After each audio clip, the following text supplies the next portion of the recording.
El próximo programa es para todos. No contiene escenas de sexo o violencia.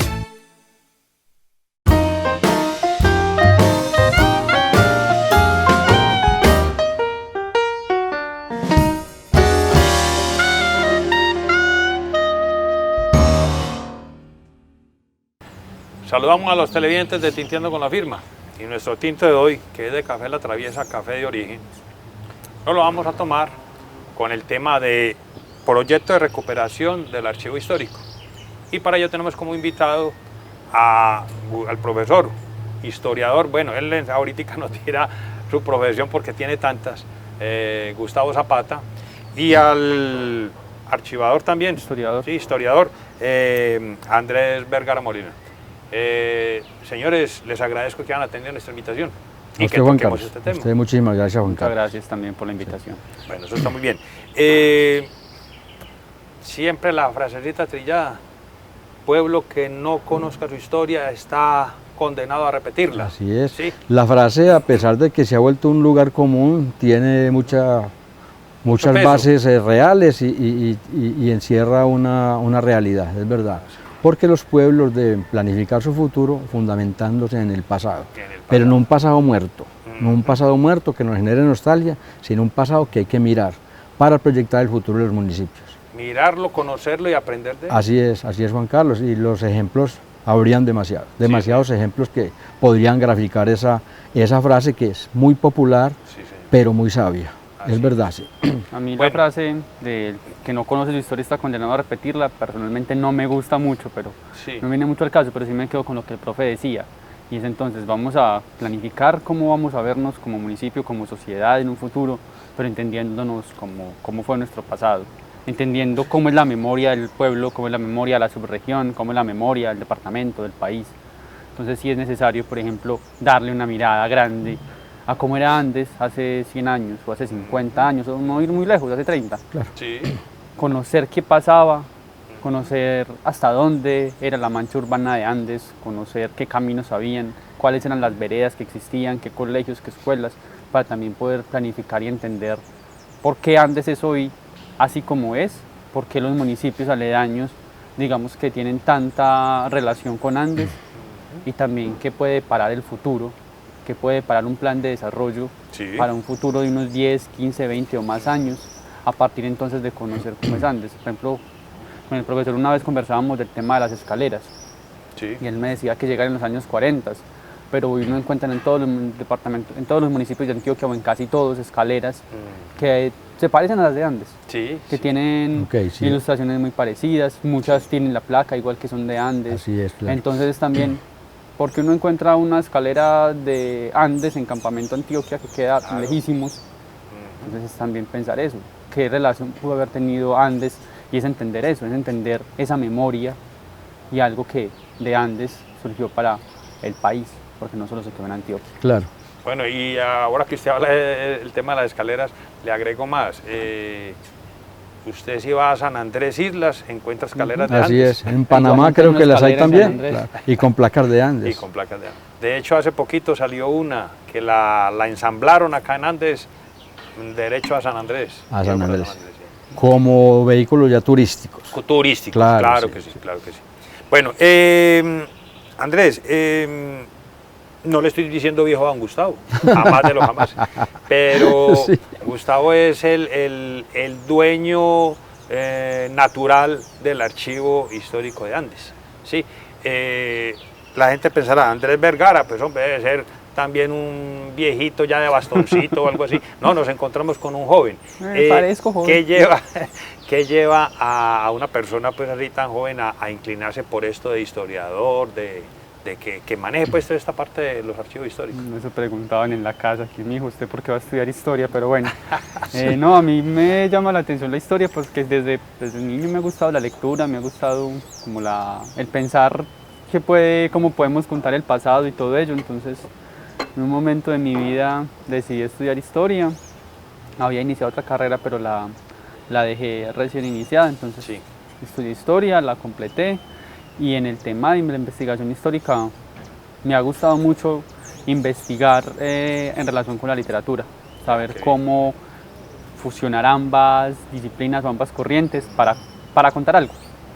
Mi tesis la escribí sobre la historia de Medellín contada desde la literatura, pero también me daba la tarea de investigar de algunas otras subregiones dentro de su literatura, y pues bueno, acá el profesor un día me comentó del proyecto, yo le dije que me parecía bastante interesante. Empezamos a formularlo, lo planteamos y pues aquí estamos. Ya usted se me adelantó esa parte. O sea, el archivo histórico hace tiempo está, de pronto Gustavo enseguida nos va a decir, Sí, nos va a contar un recuento de esa un historia. resumen de lo que ha ocurrido con el archivo histórico. Claro, Pero Juan ¿qué Carlos. lo llevó a usted a formular ese proyecto? Podemos hablar un poquito de la historia del archivo. Eso, Juan Carlos, el archivo histórico estaba almacenado en condiciones deplorables en una bodega de una ferretería muy conocida en Andes. Sí, señor. A comienzos de los 90, tal vez año 93, el profesor Gonzalo Agudelo Carvajal, con grupos de estudiantes, se dio la tarea de hacer esa recuperación. Pero hubo un hecho bastante doloroso con esa documentación.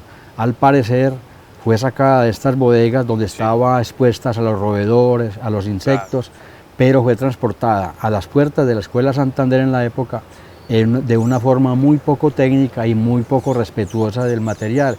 Se quedó tal vez de un día para otro, cantidades de documentos y de papeles. Esa noche llovió, entonces hubo un desastre porque creo que se perdió mucha información.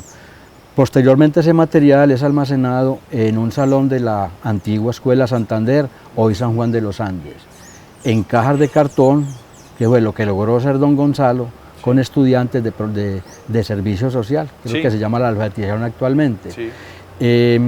Yo me interesé mucho personalmente, porque en esas cajas de cartón fui encontrando la historia inicialmente de la educación y posteriormente asuntos mucho más importantes de la historia local, los caminos, el gobierno, cantidades de cosas que constituía a un pueblo en su cotidianidad. A partir de ahí elaboré un ensayo que lo titulé Educación y Sociedad en Andes 1850-1900. Con tan buen suceso que con ese ensayo gané un concurso departamental. Entonces me incentivó más a seguir estudiando, porque a mí me otorgaron un dinero y otra parte al Archivo Histórico Municipal. Entonces mire, Juan Carlos, que ya empezamos como a concientizarnos de la importancia del archivo. En la administración de don Jaime Arbeláez, que fue muy cuidadoso en ese sentido, se inauguró la edificación donde reposan estos documentos. Perfecto. La historia ha tenido muchas vicisitudes. Por fortuna está acá, pero hay que mejorar las condiciones locativas, porque sigue este material en un proceso de degradación bastante rápido. Claro, sí. claro. Bueno, este proyecto de recuperación del archivo es por este resto de administración, lo van a seguir posteriores a administraciones, ¿cómo va a ser eso? Inicialmente, Juan Carlos, se firmó un contrato por 4 meses, pero estamos convencidos de que se va a requerir más tiempo. Sí, Los señor. 4 meses no va a ser suficiente porque hemos descubierto mucho material, sobre todo material de inspecciones de policía y de juzgado penal. Y el volumen de material de esos juzgados y de esa inspección es bastante grande. Claro. Y eso hay que almacenarlo. Ahí no se puede prescindir de ningún documento, ni uno solo. Porque esa documentación, incluso para investigadores de ese campo específico, encontrarán la criminalidad en los 50, por ejemplo, los asuntos de orden público en las zonas rurales y corregimientos. Hay un material importantísimo para futuros investigadores. Y también ahí hay que aclarar unas cuestiones, y es que nos hemos encontrado documentación de finales de los años 90 e inicios del 2000, que por ejemplo hablan del tema de la violencia. Claro. Entonces, con las políticas que se tienen tanto a nivel del gobierno departamental como del gobierno nacional de reparación de víctimas, de esclarecimiento de la verdad, pues encontrar por ejemplo estas actas que se cuenta qué hubo, qué pasó en Tapartó, qué pasó en Santa Rita en determinado momento, pues entonces puede ayudar a muchas personas a aclarar qué pasó con sus seres queridos que pueden haber sido desaparecidos o asesinados, si requieren cobrar alguna indemnización o algo así, entonces pues ahí ya se tiene una prueba fáctica, fehaciente de qué ocurrió. y también permite estudiar otras cosas que pues yo como historiador nunca las había planteado y me las comentó fue el profesor. Sí. Y es por ejemplo los estragos que causó en los años 80 la drogadicción. Entonces claro. encontrar en estas inspecciones de policías a cuántas personas que ellos confesaban su edad y no pasaban de los 25, 27 años, detenían con alguna droga como marihuana o como bazuco. Muy bien. Un tema importante también, obviamente. Sí. Bueno, dos preguntitas. La primera, ¿qué se necesita, qué documento tiene que cumplir ciertos requisitos para ingresar al archivo histórico? Miren que estamos hablando del 90. ¿cierto? Sí, claro. Entonces, claro. digamos, a ver, ¿desde qué edad desde qué tiempo ya puede ingresar un documento al archivo histórico? Pregunta para Andrés. Para Andrés, sí. Es una fase muy técnica ya, Sí, pero muy sí. claro, muy técnico, sí. la fase de archivo general, llamémoslo así, se divide en tres. Una es la fase de archivo de gestión, que es cuando cada institución, dígase la Secretaría de Gobierno, Secretaría de Planeación, de Educación, en fin, Sí. produce un documento y lo archiva en sus cajas, en sus carpetas, Sí. dígase lo que reste de la administración, 2, 3 años, en fin.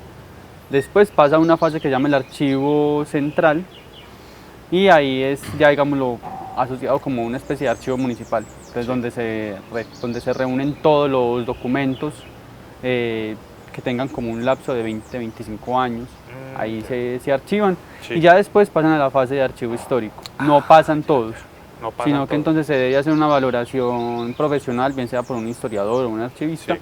que diga este documento vale la pena conservarlo, este no. Y en eso también es que estamos en este momento, porque muchas dependencias Eso. en sus cajas y en sus carpetas entregaban el archivo todo. Todo. Entonces nos hemos encontrado, por ejemplo, fotocopias de leyes, que pues son leyes que están en internet, fácilmente Claro, se pueden claro. consultar Claro, y que, claro. que tampoco son las originales. Dígase que sea una ley expedida por el gobierno del departamento de Antioquia con la firma de su gobernador de su momento, pues esa sí habría que conservarla porque digamos fue destinada Sí, es original. puntualmente a Andes. Dígase una ley del gobernador de Antioquia en el 2005 destinada a darle un carácter patrimonial a Andes por X o Y razón. Ya, ya. Entonces, como tiene que ver con Andes, como es importante para Andes, es original, tiene firma autógrafa de una persona que pudo haber sido importante, Sí, entonces, sí. digamos, Ok. esa sí entra a conservarse. Pero sí hay muchas que uno dice como, ¿de esto para qué? Por ejemplo, inventarios del almacén municipal. Sí. Ya, ya. Pues como Claro, que también uno claro. diría Y que se como, produce un pues sí, volumen esto no. de documentación también inmensa. Y otra cosa que Messi de pronto, digámoslo así, inocuo. Sí, Y Juan otra Carlos. cosa que también le suma Sí. un documento ser conservado en archivo es la suerte. Claro. Sí. Si por ejemplo pasa lo que contaba el profesor de que los tiraron ahí, un aguacero, entonces unos no falta que se hayan robado algunos Claro. porque vieron una Claro. firma bonita, porque vieron que tenía un sello lindo, una estampilla, en fin. Sí. Por Entonces, desgracia ocurre. también, muchos de esos documentos pudieron haberse perdido. Claro. Yo en el municipio de Río Negro también trabajé en un proyecto parecido y me encontré de 1860 más o menos el recibo de pago a cada obrero que iba a trabajar en la construcción de un puente. Ya ese documento estaba allá, Sí. pero quizá otra persona pudo haberlo en su momento en el 1860-70, decir no, pues ya les pagamos, ya podemos descartarlos, ya estaban ahí, ya que hacía uno como profesional de descripción, contar cuántos eran, decir, bueno, pagos de recibos a obreros entre 1863 y 1868 Sí, y son 32 folios, pues Ya. me inventé las cifras, pero Ya, qué bien. Bueno, toda esta información que se encuentra, pues uno por videos que observa en internet, ve cómo las personas que manipulan, digámoslo así, estos documentos, pues cumplen como con unos protocolos Claro. para poderlos manejar. ¿Eso se puede hacer acá? ¿Qué se hace con esa Sí, se información? requieren mínimos elementos de bioseguridad, porque estamos manipulando material muy antiguo Ajá. que va recogiendo polvo. Sí. Y entonces hay que Bacterias, cuidar, hongos. claro, la parte respiratoria, la carilla, la mascarilla, los guantes de nitrilo. Y una Eso es bata. una bata, por ejemplo, sí, es necesario todo esto, claro. Ya, ya. Bueno, eso se van separando, digamos, ¿por qué se dice? Por, digamos, noticias, por edad, por épocas, ¿cómo se va Eso- organizando eso? digamos cada fase o cada sección se llama fondo. Fondos, sí. Pues por ahora acá por ejemplo tenemos lo que tiene que ver con el gobierno, está en fondo alcaldía, lo que tiene que ver con el sistema judicial hasta los años 60 está en el fondo judicial, Lo que tiene que ver con inspección de policía y con judicial después de los 60 hasta los 90 está en inspección o hasta los años 2000. También hay otro fondo sobre el consejo, otro fondo sobre la notaría y con el profesor encontramos un fondo que puede incluso llamarse memoria andina, Sí. que es de documentos importantes y hasta curiosos, puntualmente claro. monografías Sí. o investigaciones hechas sobre territorio andino, sobre los Claro. corregimientos o las veredas o los barrios. Entonces, por ahora lo que hemos encontrado en lo que se llama el fondo acumulado, que es lo que no sabemos que hay, está en cajas, en carpetas, guardado de una manera incluso hasta inapropiada. Lo que estamos es sacándolo de las cajas, de las carpetas, mirando de qué es y empezando a clasificarlos. A la entrada del archivo ya tenemos al menos que como 4 o 5 pilas grandes Claro. de documentos, en su mayoría sobre alcaldía y sobre inspección de policía. Ayer afortunadamente logré darle ya una archivación un poco más correcta a los de judicial, entonces ya es irlos ubicando ahí y ya que eso sí proceda a ser registrado de qué es más o menos, decir cuántos, por ejemplo, sumarios hay, sumarios por X o Y delito, dígase hurto, y contarlos con folios y ponerle las fechas extremas y ya pasarlo a una caja para posteriormente, ahí se llama la fase de catalogación o la etapa de clasificación catalogación, ya después pasarlo a la etapa de ordenación, que ya entonces sí es juntarlos como por las mismas materias en fechas cercanas, y ya la tercera etapa que es la descripción, y ya sí es decir este documento, quién lo hizo, para dónde lo hizo, de qué trata, quiénes aparecen ahí, en qué lugares, qué riesgos tiene el documento. Sí. En riesgos, por ejemplo, riesgos de posiblemente qué deterioro se les puede dar. Por ejemplo, hay hongos, lo que usted nos decía, hay hongos, Claro. bacterias, hay unos que están rasgados. Aquí afortunadamente no los hemos visto, pero en otros archivos es muy normal y no me sorprendería que aquí también se ve que los mutilan para quitarle firmas de personajes claro. importantes. Es o la falta de sellos. ética frente al documento. Claro, Sí. claro. Y ya después de la fase de descripción, ya eso no le corresponde al historiador, entonces se dice cuáles tienen estos riesgos, por ejemplo de hongos, de bacterias, y entonces ya por medio de la alcaldía se tendría que gestionar con un restaurador de documentos, que por ejemplo la Universidad Nacional en Medellín tiene ese servicio para que entonces se haga una limpieza a los que tengan bacterias, o si están cosidos a un tomo pero están a punto de desprenderse, entonces para que se haga una nueva costura, porque yo la verdad la podría hacer, pero es un poco hechiza en ese sentido. Sí. Entonces sería más bien eso. Yo doy mi valoración profesional hasta cierto punto, Claro. y ya de ahí pues si hago la recomendación, sería como un médico. Yo te puedo atender hasta acá, pero ya te tiene que ver un profesional. Así es. Claro. Ahí Andrés resume lo que es la complejidad frente a este tipo de trabajo, Juan Carlos. sí. Es complejísimo, claro que sí.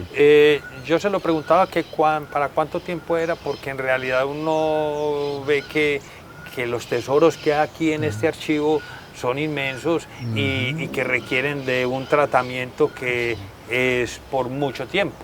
¿Sí? Sí, Juan Carlos. Para hablar de 4 meses o este resto de año, yo creo que las cosas quedan como iniciadas. Se cuenta con una muy buena voluntad por parte de la administración municipal, pues en Sí, cabeza sí. de Carlos Alberto Osorio Ajá. Calderón y de la secretaria de Educación, Cultura y Deporte, la doctora Natalia Marín. Ya eso es un punto importante, que el archivo vaya teniendo dolientes, Esa es la palabra. que el archivo deje de ser el cuarto de San Alejo del municipio. Esa. Sí, cuánta cosa nos sirve para el archivo histórico. Encontramos material de construcción, Imagínese. tarros de pintura, Un formol, acuérdese. un profe. frasco de formol. No me diga. No, Juan Carlos, es una cosa crítica. Entonces el municipio y la comunidad tienen que entender lo importante que es un archivo y que hay que respetar mucho esa edificación. Sí, señor. Respetarla mucho y no tirar los documentos de la manera tan irrespetuosa con que se arrojan allá, y el Claro. término no es exagerado, se arrojan allá Sí, una cantidad de documentos que las mismas instituciones podrían depurar y limpiar, y la idea es que llegue al archivo lo más importante, dejando de lado, pues como ya bien lo dice Andrés, de una documentación que puede ser inocua Sí, sí. e innecesaria para cualquier investigación de orden histórico. Claro que sí. Sí, cantidades, por ejemplo, de formularios del almacén municipal a los que se les debió dar baja hace mucho tiempo. Y es un volumen muy elevado, bastante. Entonces, en cierto modo, también este proyecto de recuperación es hacer una especie de depuración de todos estos documentos que hay. que en Así es, Juan realidad Carlos, así es, la palabra es es adecuada. Sí, sí. Una purga, diríamos Eso. también, sí. Sí, sí, sí. Sí, señor. Muy Sí, bien. Juan Carlos. Sí. Bueno, entrando acá a la Ciudadela, nos encontramos unas pinturas donde hay un periódico que se llamaba El Yunque Sí. y el otro se llamaba Fuego. Hay tomos, hay... Juan Tomos Carlos, de yo esos- tuve de en esos mis manos esos periódicos, no solamente Juego y Yunque, sino todos los periódicos que se editaron y se produjeron en Andes a partir de 1913. pues. Desgraciadamente volvemos al tema de la falta de ética de los usuarios del archivo que se llevan estos materiales documentos, tan sí. fundamentales para reconstruir aspectos y épocas de la historia municipal. Es que mira, lo interesante de Fuego y Yunque, reflejan y resumen una época de muchas tensiones políticas. Fuego era de carácter conservador y el Yunque de carácter liberal. Entonces, se podía, en ese caso, entender y analizar los asuntos de orden político en épocas previas al estallido que fue el 9 de abril del 48. 48. Es decir, para hacer la historia política de Andes, esos periódicos eran fundamentales. Estábamos esperando, contacté con el doctor Hernando Aramburo en Bogotá y parece que nos va a donar fotocopias de todos los números de Fuego. Por lo menos tenemos ahí la visión política desde la óptica del conservatismo. Claro. Entonces mire Juan Carlos que cualquier documento periodístico de cualquier tipo aportan elementos fundamentales para entender nuestra historia. Muy bien. Y los periódicos, Andrés ya trabajó el tema de la literatura y la historia, los periódicos son fundamentales Total. para estar, para entender procesos políticos y de otro orden, del nivel local y del nivel departamental, obviamente. Entonces mire Juan Carlos que hubo una época en que en Andes se imprimían 2 periódicos, ahora somos incapaces de hacer un boletín, no lo hacemos. Así de sencillo. Así de sencillo, Juan Carlos. Era gente muy esforzada y amaban el periodismo, de verdad. Y eran épocas donde el periódico era muy importante. Claro. Ahora todo es de tipo virtual, pero el papel y el periódico en la época eran medios de información bastante interesantes. Bueno, les he escuchado a ustedes hablar de fotocopias, ya usted ahorita tocó el término virtual. La tecnología es un ayudante bueno para esta parte del archivo. Sí, al menos, por Claro. ejemplo, el registro en una base de datos de una tabla de Excel Sí. ayuda mucho, entonces por ahora es ahí la primera fase en lo que estamos trabajando, es diligenciar la información en Excel, pero sí hay archivos a nivel nacional que ya están subiendo casi toda su información a una plataforma web. Por ejemplo, el Archivo Histórico de Medellín, el Archivo General de la Nación, tienen ya muy adelantado este proceso. Entonces, Qué bien. afortunadamente, por ejemplo, una vez conversando con el profesor, casualmente buscamos en el buscador del Archivo General de la Nación la palabra Andes Antioquia y nos encontramos un documento muy importante de 1970 de la zona del Bastante Dabaibe. importante el documento que encontramos, Juan Carlos, porque ya empieza a develar el asunto de la violencia en el Alto Andágueda por asuntos pues de la minería y la manera como las autoridades están en cierta manera tratando a las comunidades indígenas. Terrible. Entonces todos estos éxodos de este pueblo, Sí. Vera, tiene raíces históricas. Es decir, eso no empezó el año pasado ni hace Sí, 2 años. señor, sí. Eso hunde sus raíces en la historia misma. Volvemos, Juan Carlos, a la pregunta inicial.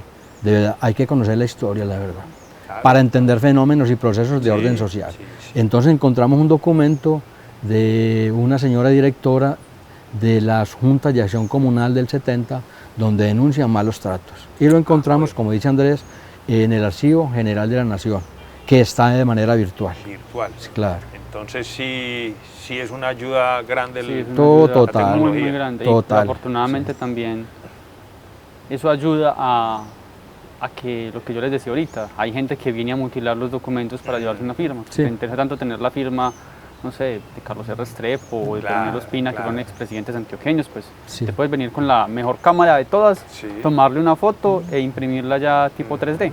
Sí. Así es, Entonces, ya ahora ya es algo que al menos también como que sirve para ahuyentar un poco a este tipo de gente. sí, a este De tipo indelicados, de, digámoslo a así este más bien. tipo de enemigos también del papel. Sí, Sí, así es es. verdad. Bueno, Andrés, pues le hablaba ahorita que es una persona muy joven.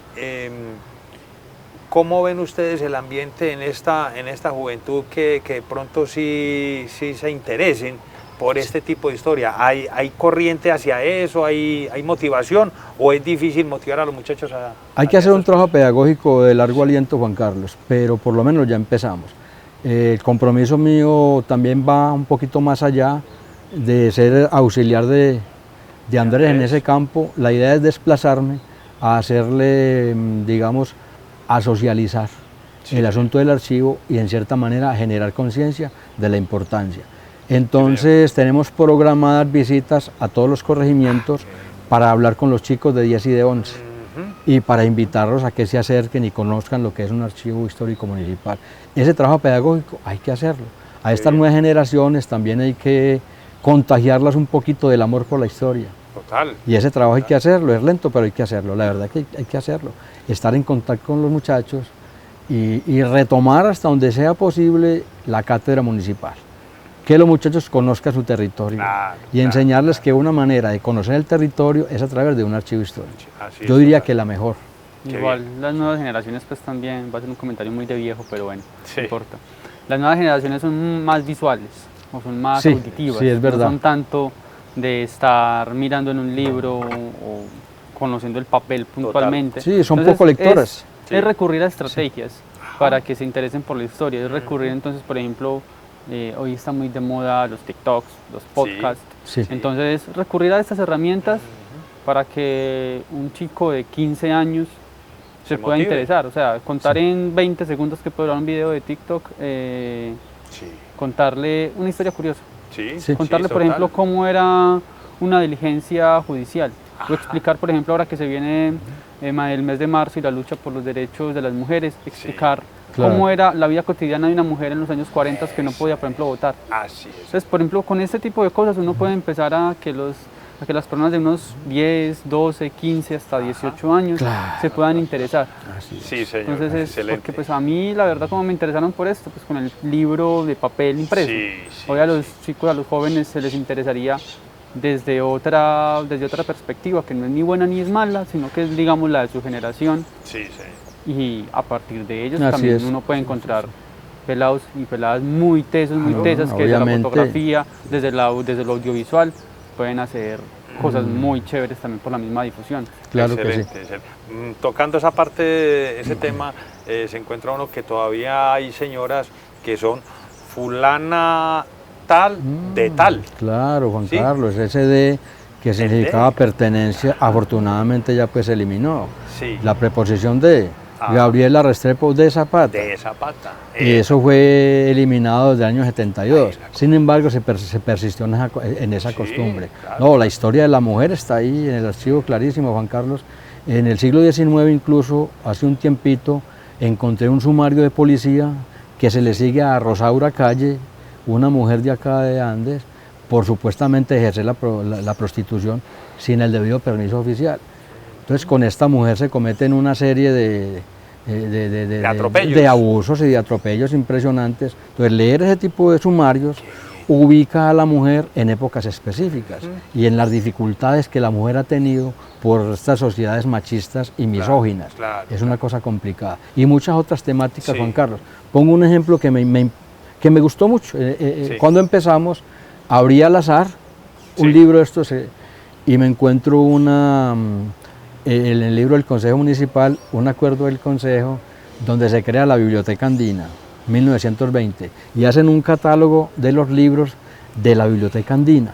Entonces mire qué interesante que se puede reconstruir el asunto cultural y qué leían los andinos en 1920. Obviamente que eran épocas de altísimos niveles de analfabetismo, pero a partir de ahí se puede colegir o concluir qué se leía en Andes. Es un listado muy bonito porque están los clásicos del realismo europeo y los clásicos del siglo de oro español con todos estos poetas místicos.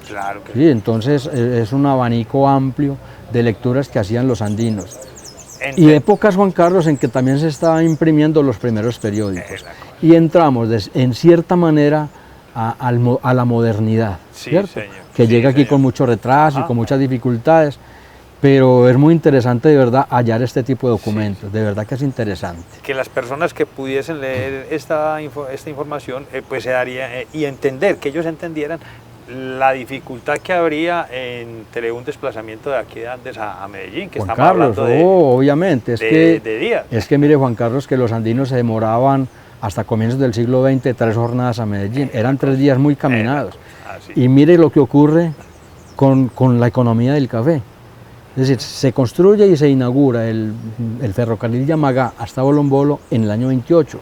Luego surge la necesidad de conectar los pueblos a la estación Bolombolo por medio de carretera. Entonces inauguramos en el 30 la carretera Andes-Bolombolo. Entonces había muchas más posibilidades de que saliera la producción cafetera y que entraran ideas, entraran innovaciones. Entonces los 30 fueron importantes para Andes porque llega la radio. Se imprime un periódico muy interesante que se llama El Contendor, El Renacimiento, llega el fútbol. Entonces una cosa va trayendo la otra, Juan Carlos. Entonces el primer carrito del año 26, luego en el 31 tenemos 45, 50 vehículos rodando por estas calles. Todo ese tipo de historia la va encontrando uno, no solamente en Andes, sino en otros archivos de orden departamental.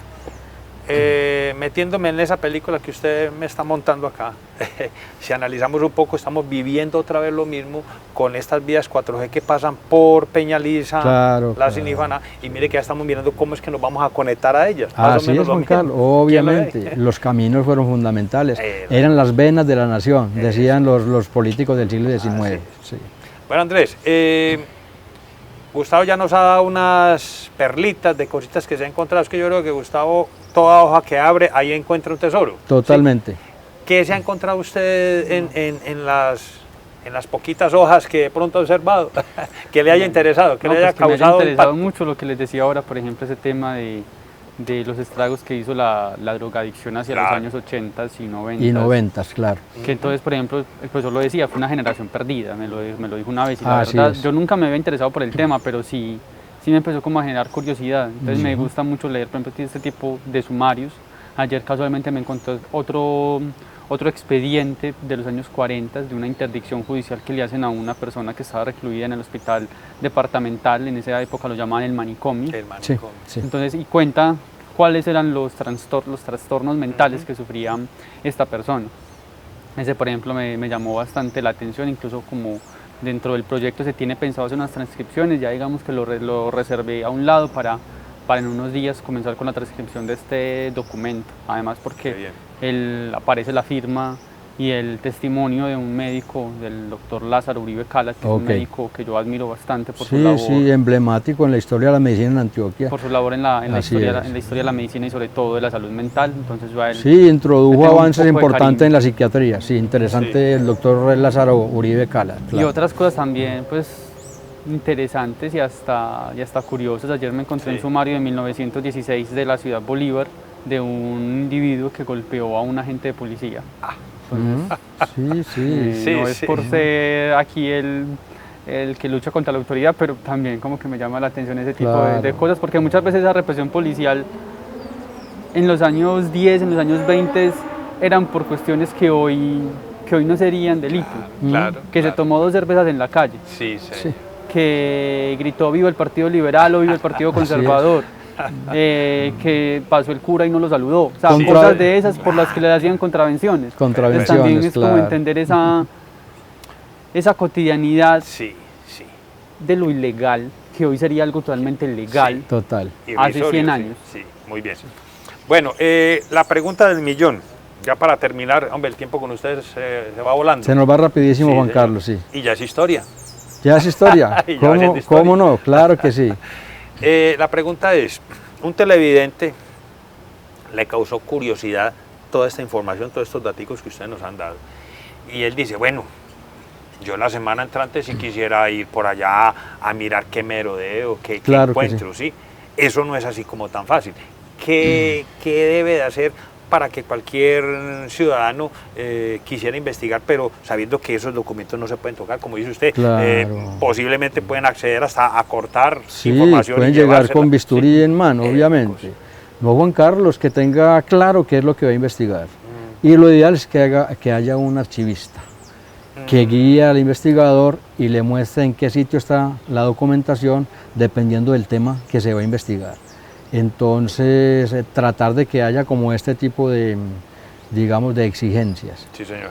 Que no se le entreguen las llaves del archivo a alguien Eso. por simples caprichos personales. Sí, Pues lo cuento a nivel de anécdota. sí. Alguien me dice muy decepcionado porque no encontró en el archivo nuestro el acta de fundación de la antigua Caramanta. Aquí no la va a encontrar, probablemente en ninguna otra parte, Sí. porque eso anda muy diluido en el tiempo. Entonces mire que se equivocaba, buscar, Claro, porque claro. eso es un archivo de épocas de conquista y de Colonia, colonia, sí. y esto es un archivo que recoge la historia, digamos, republicana. Sí, Entonces, ahí, sí, aquí sí. no hay ese tipo Claro que sí. no hay ese tipo de documentación, porque Sí, aquí tenemos documentación a partir de 1855 y información notarial, que es igualmente necesaria para entender el asunto de la tierra, el asunto de los linderos, los negocios que se hacían en Andes, Claro. cuando apenas era un pueblito que arrancaba, ¿cierto? Sí, señor. Sí, hay material que es bueno que el investigador se acerque a él de una manera muy ética y muy Perfecto. respetuosa. Esa sería como la Y palabra. como lo dice usted, y saber qué es lo que se quiere buscar. Totalmente. Bueno, sí. entonces, en este momento, si una persona quisiera ocultar algo, pues tendría que ubicarlos a ustedes, ¿cierto? El archivo histórico de Andes es de la comunidad andina. Sí, total, del claro. pueblo de es Andes, de la comunidad. de los vecinos de Andes, Sí. bien sea de los habitantes de Betania, de Hispania, Claro, de Bolívar. Sí, claro. Y el archivo por Pero ley no habría se que le haber puede un cerrar a tutor o nadie. algo así. Sí, Sí. por ley no se le puede cerrar a nadie. Pero sí es bueno que el investigador tenga claro qué es lo que va a Sí, investigar. claro. lo que sí, o que alguien quiere venir aquí por curiosidad, también saber esa curiosidad que lo está motivando. O sea, no es Ajá. venir a ver qué me encuentro, Sí, qué documento sí. cojo al azar. No, a mí me interesa la historia de la educación. Entonces ya, por ejemplo, hemos ubicado las materias que se veían en una escuela rural, creo que fuera por la Carbonera, ¿no? Por la Carbonera. En los años 50. Sí, La Esperanza se llama la Escuela escuela La de la Esperanza. Esperanza, sí. Entonces descubrimos quiénes son las maestras, qué se enseñaba, incluso cuántos niños asistían. ¿Quiénes eran los alumnos? Entonces, por ejemplo, ese Los tipo nombres de los cosas. alumnos, Claro, claro, hombre. claro, claro. Ahí O que encontramos a a mí mi lo que me abuelo interesa. en la escuela de San Peruchito, en la escuela Risaralda. Encontramos sí. a mi abuelo estudiando ahí. Mire, O que haya gente que diga, no, a mí lo que me interesa es conocer la historia de las escaleras, la historia del café, que claro es algo, que sí. pues, digámoslo, el icono de Andes a Sí, mostrar. sí. Entonces, saber en qué parte podríamos entonces ubicar, dónde podríamos encontrar temas relacionados con escaleras. Hemos encontrado, por ejemplo, Perfecto. patentes Sí. de conducción, lo Perfecto. que llamaríamos pases. Claro que sí.